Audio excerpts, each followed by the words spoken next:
All right, now that we've got that out of the way, I'm going to give Dustin, I saw Dustin down here just a minute ago.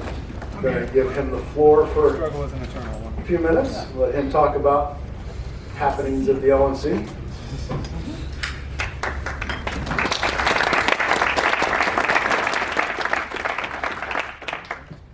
Don't clap for me yet, you might not like what I say. Just kidding. So there's really not a whole lot going on in the LNC right now. At our last meeting in December, we passed a budget approximately $2.5 million. And you know, we canceled our March meeting, so we've done pretty much nothing of substance since then. So I really don't have a ton to report to you, but I'm happy to take questions. If anybody has any specific questions, I can try to answer them to the best of my ability. Our taxes left here then. The fellow with the orange shirt over there. Yeah, I'm not going to debate this, I'm just going to ask a question about it. Sure. Where can I look up the tally of exactly who voted for and who voted against the removal period? That's a good question. So it should be in the minutes of the, let's see, that was the September meeting. So if you go back and look for the minutes, if they're not available readily on the email list or you can't find them by searching for it, you can ask the secretary. So that's secretary@lp.org.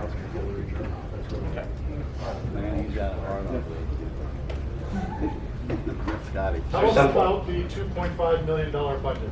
Okay, that's a good question. So without pulling out my phone and looking exactly line by line, I couldn't tell you off the top of my head. A lot of it this year is an increase for staff. We're trying to build out our office footprint and leverage that into building the party.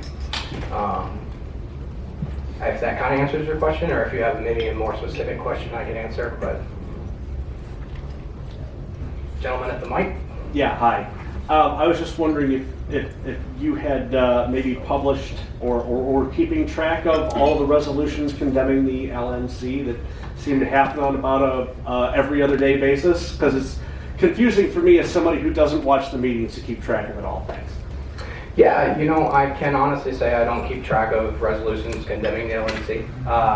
I'm sure there's quite a few of them out there. Unfortunately, this term has been kind of contentious. You know, as I said earlier, part of my platform in 2020 was trying to stay out of that. I think I did that pretty well. And again, you know, if you re-elect me, that's going to be my stance again, is that, you know, not to pick sides, not to grandstand, just to say I did something for one caucus or another. I'm trying to represent all of you guys, which is no small feat, but I'm, you know, trying to do it to the best of my ability. And as I said earlier, my email box is always open. My phone number is on the business list, so you can always call or text me. Sometimes my mailbox fills up, so you might have to send me a text message. But, you know, email box never fills up, so you can always reach me that way. Yep. Go ahead. We'll go back to you because there's a guy who hasn't asked the question yet. Mr.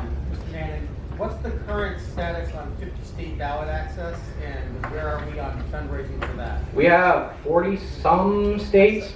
I want to say, don't quote me because I'm sure this is not exactly right. I want to say 43. Ohio is unfortunately one of the ones where we don't have ballot access where I'm from. The ballot access budget here, let me pull it out. I'll tell you what the ballot access budget line is. Let's see. Ballot access budget line is The one thing I've always said, you gotta do that.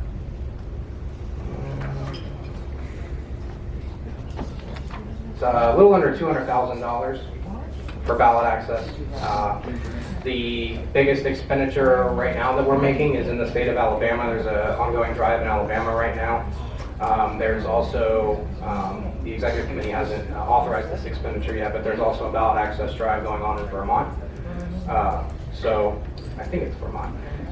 So we're working to get ballot access in states where we don't have it. I'm not going to lie to you and say that we're going to have 50 state full ballot access in time for 2024. I know for sure it probably won't happen in Ohio because we need several 100,000 signatures. What can Michigan Libertarians do to help out Ohio? Michigan Libertarians, Right next door.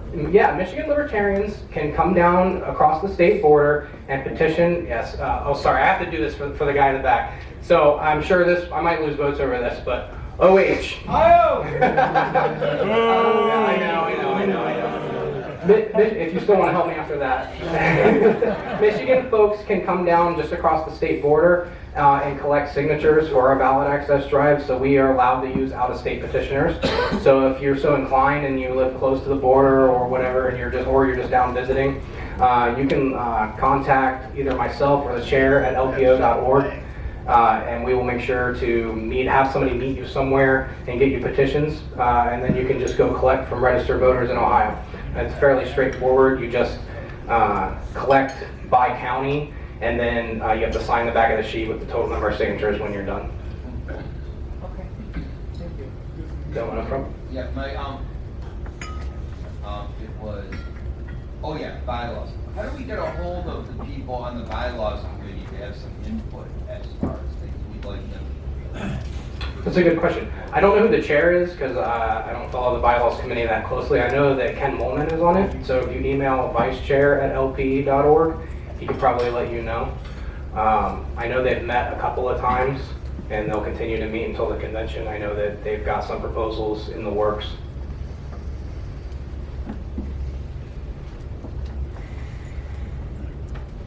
Anybody else? Fellow in the jacket? What type of help does the National have for local people for their like websites and stuff?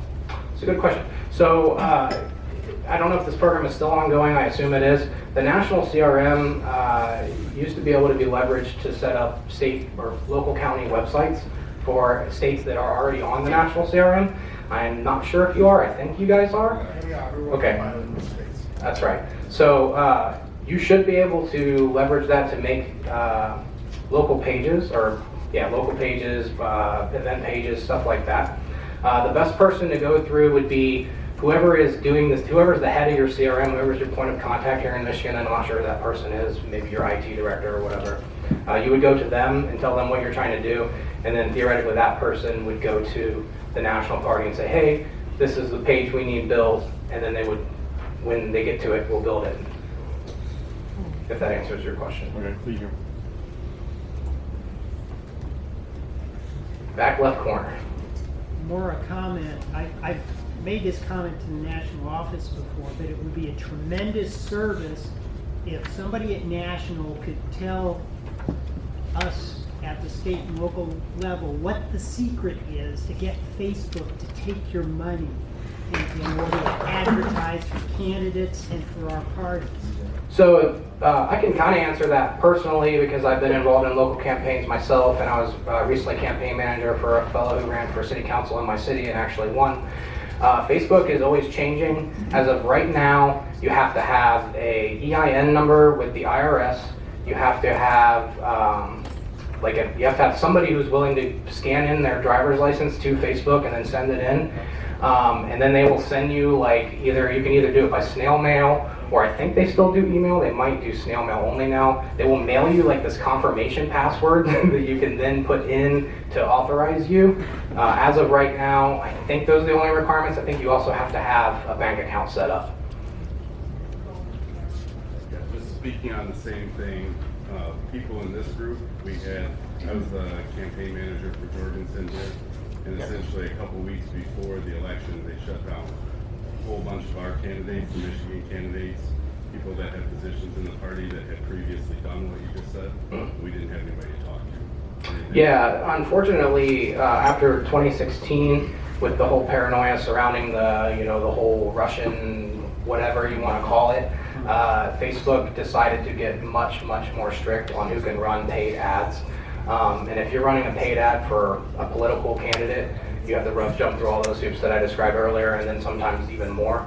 And even then, they won't approve all your posts. Sometimes it takes days for posts to get approved. So the best thing to do is to kind of plan out ahead what you're going to need to say, and then put that post up so that you know it'll be running when you want it to run. Unfortunately, that's not always an option with an issue that comes up, right now. It has as often with political campaigns, but unfortunately, Facebook changes it almost daily. All right. Maybe one more question? Looks like we're all set.